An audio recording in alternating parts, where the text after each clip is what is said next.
Am I the a-hole for not forgiving my sister for crashing my car? Original post. My stepsister, female 21, crashed my female 18 new car after I told her she couldn't use it again. My stepsister, we'll call Paula, had 2 cars. Both she got from her dad and my mom, and she destroyed both of them within months of getting them.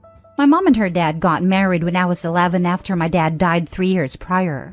I had a hard time accepting her dad and her, but in the end, I got used to it. And we have a solid relationship, or at least her dad and me. Paula got her first car when she was 17 just after she got her license. It was an older Audi she got from her dad. It wasn't the nicest car, but a good start. She didn't like the car, but it was better than nothing, so she used it. But after 4 months, she crashed it into my mom's car as she was coming back from a party.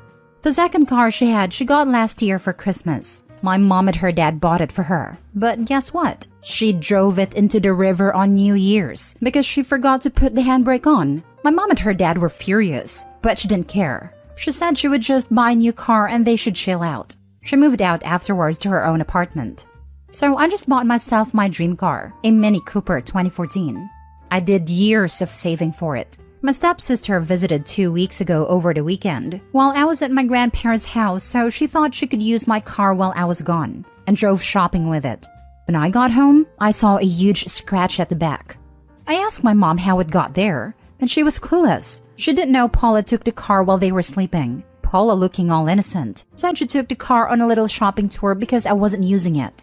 I was so angry at her and said if she ever uses my car again without my permission, I would kick her butt to the moon and back. She said she was sorry and that some idiot scratched it, not her. When I was coming home today, I saw my car crashed into the wall in front of our house, and Paula, my mom, and her dad standing beside it. I was furious. I asked what happened and why my car was in the wall. Paula said she accidentally crashed it because she wanted to drive it to the nail salon and she confused the front and reverse gears. I exploded. I screamed at her that I want her to pay for the car and that she was a horrible person because she didn't even look guilty for destroying it, and she should never drive a car again in her life because all she does is cause accidents. I stormed away and locked myself in my room. Her dad said I should forgive her and that it was an accident and that we were sisters. I was shocked and so disappointed in my mom because she said nothing against it. I said that she wasn't my sister and I would never forgive her, and that I would move to my grandparents, and that she should better pay for my car, or I would sue her. He said that I was a brat talking to them like that, and that not forgiving her would make me a bad human being. So am I the a-hole for not forgiving her? Now for the top comments. Not the a-hole. This is lunacy. Is she wasted 24/7 or something? Does she even have a license or insurance? She got her license after her 3rd try and almost got it withdrawn for speeding, but my uncle works at a police station, so she always gets out of trouble. Not the a-hole. She stole your car, drove it, then wrecked it. She did not have your permission to use it, therefore it was stolen. Personally, I'd report her to the police and press charges. If that doesn't get her attention, then I am afraid nothing will. The facts are clear. No permission to use it plus person uses it anyway equals theft of car. Yep, this. Plus, OP's insurance rates will go up if it's an accident OP allowed. Call the police and report it as an unauthorized use of the car. Call insurance and make sure they know that the driver was explicitly prohibited from using the car. Take the payout from insurance and buy a new car. Stepsister can then deal with the insurance companies collecting from her or her insurance. If that means her rates go through the roof or she has legal problems, too freaking bad. Not the a-hole. Not the a-hole. If you're 18, the car is in your name and you paid for it, report it stolen. She needs to see consequences for carelessness. Have her charged with theft and tell her you won't drop charges unless she pays up immediately and both your parents apologize to you. Then, move to your grandparents as you can't trust any of them. Now for the first update. Today morning, I got a call from my stepdad saying Paula came crying and drunk driving in a car to them and begged him to try to change my mind to the police because she doesn't want to get into trouble. He said if I go to the police, my uncle won't do anything for me and that I'm no longer welcome at home. I just got back from the police station and filed a report of theft and damage to property against Paula, but turned out Paula and her dad called the police and said that I would frame her and that I crashed the car into the wall myself. So I'm on the way to a lawyer to help me with all of that. I also called my insurance company, and they said that would work on getting me the money I deserve. I'm now living at my grandparents' house and will distance myself from the rest for a while. Some of you had some questions about stuff, so I don't know why my mom didn't say anything against Paula and her dad. She's normally very vocal on her bad driving skills. Paula got both cars bought for her because she doesn't have the money to buy one herself, but I had to, so they only bought her the cars. When she crashed into my mom's car, she only damaged the right side of the car, so my mom wasn't that angry at her. And Paula always got out of trouble because my uncle always got her out of it. She got her license after the third time trying and only after my mom helped her out. She also got into an accident when she drove my mom's car and went to hospital for a broken leg, but nothing really happened to the car. I will update when something happens, and thank you for all the support in the comments. It helped a lot. With family like that, who needs enemies? Selfish to the core. Only contact them via text or email so you can get proof of communication for your lawyer. I would also report her reckless driving to your local driving. Advise them of the cars she has damaged and totaled, and the fact she has done the same to your vehicle by taking it without permission. Let them know, because of her reckless driving, that you are concerned that she will end up killing someone. I'm glad you are with her grandparents now. I think your mom is being pretty spineless for not standing up for you. I wish you well. Please let us know how you get on. I am so sorry you're going through this. Your parents and stepsister are absolutely horrible humans, and your stepfather had the audacity to say you were a horrible human. I also hope they get in trouble for filing accusations against you with the police that are false. Hang in there, and try to keep your head up. Second update. Just found out that my stepsister tried to fight my mom after she contacted me and wanted me to come back home. She's in the hospital right now because Paula broke her nose. I'm now on my way to her, and hope she's alright and sees what kind of a person she really is. Paula also got arrested for stealing the car from a neighbor, and my stepdad is not talking to my mom or me right now, and my mom is thinking about getting a divorce. I don't really know what to say. I'm just overwhelmed with the situation right now, so yeah. She stole the neighbor's car? While being investigated for stealing a different car, and stepdad is mad at them? What the actual hell is wrong with this girl? Let's think about it. She got away with crashing 2 cars. Nobody other than OP cares she's driving drunk. She thinks she literally has cops wrapped around her finger. So yes, it is not hard to believe she thinks she can add thefts to this chain of mess. She never had any reason to restrain herself. That helpful family, that sweet uncle, is literally pushing this lady and anyone around her to death. Good cop records won't help you if you are having eternal sleep underground, or you can't move your fingers anymore. She could also have some kind of personality disorder. She has 0 impulse control. I mean, breaking mom's nose after she supported her for so long? Stealing and crashing car after car? Continuing to drive drunk when any sane person would have stopped after the first crash? What kind of a dumbass would take a neighbor's car? Same dumbass that would wreck 3 cars and not consider that maybe she should change her habits. Really though, seems like alcohol or substance abuse may be a factor. Opie mentioned that she drove drunk to her parents. What are the odds she had been not sober the other times too? Being drunk or high would explain why she'd be dumb enough to steal a neighbor's car. I had a friend in high school who needed to take her driver's test, something like 12 times. They let you retake only the parts of the test you failed previously. So she incrementally passed it, a few skills at a time. I rode with her exactly once, and afterward silently swore I would never get in a car she was behind the wheel of again. It's kind of amazing that people can be that terrible at driving and not realize they need to stop doing it. Next story. Am I the a-hole for telling my kid if he can't share his food, it might be time for him to move out? On Valentine's Day, I got 2 large pizzas for my family to eat, and then I went to work. When I got home from my night shift, I went into the fridge and saw that there was still half a pizza left. I warmed up 3 slices for my supper and watched some TV with my cat while I ate. My son got up before I went to bed and looked in the fridge, and he got upset that I ate the food he was planning on taking for his lunch. There was lots of other food in the fridge, but he said he told his mom that he was taking the pizza for lunch and that I was greedy for eating it. I asked him if he would be greedy for taking the pizza for lunch, and he got pissy and left.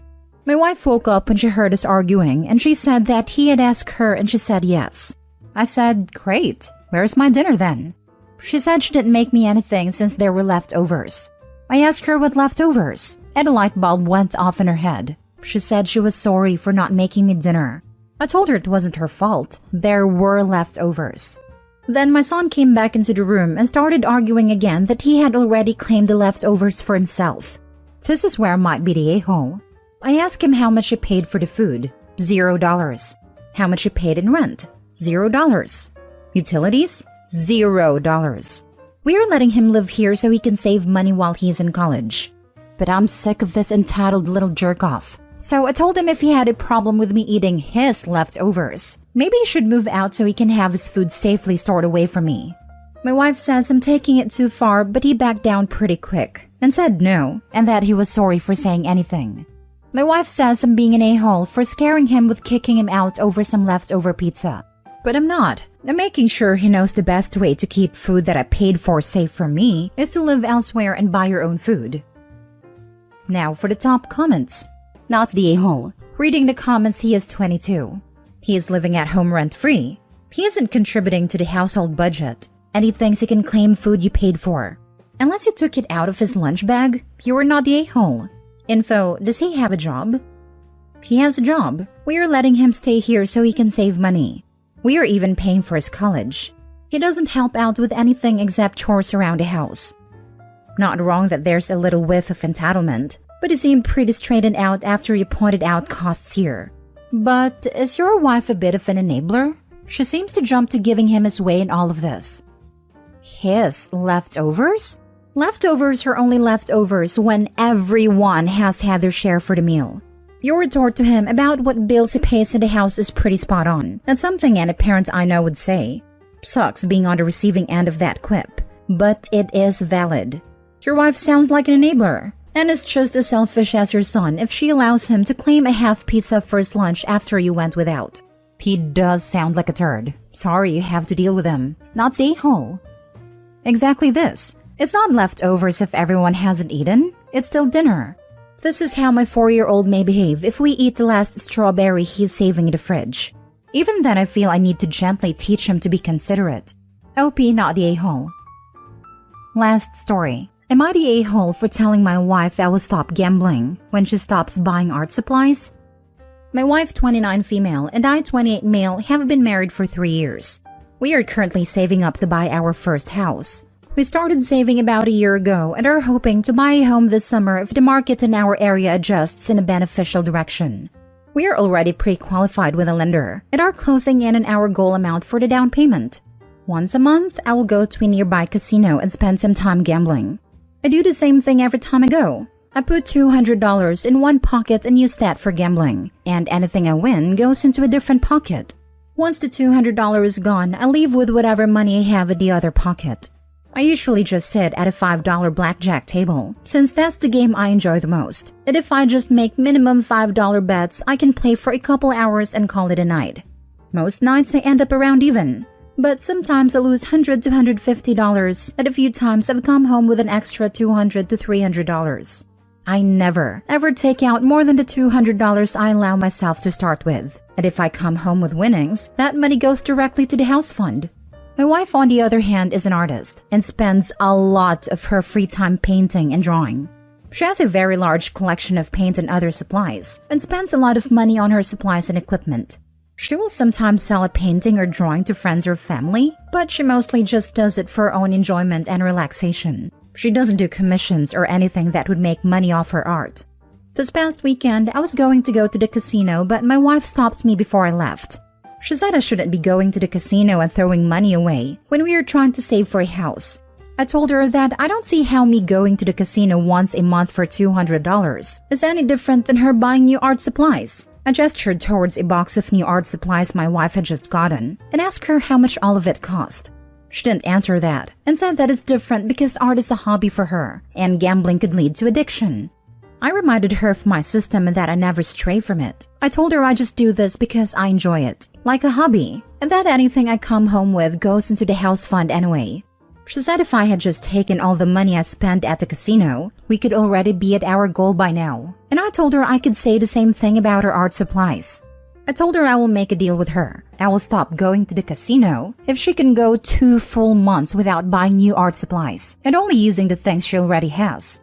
She told me that's not a fair deal because she's always discovering new things she needs as she progresses through projects.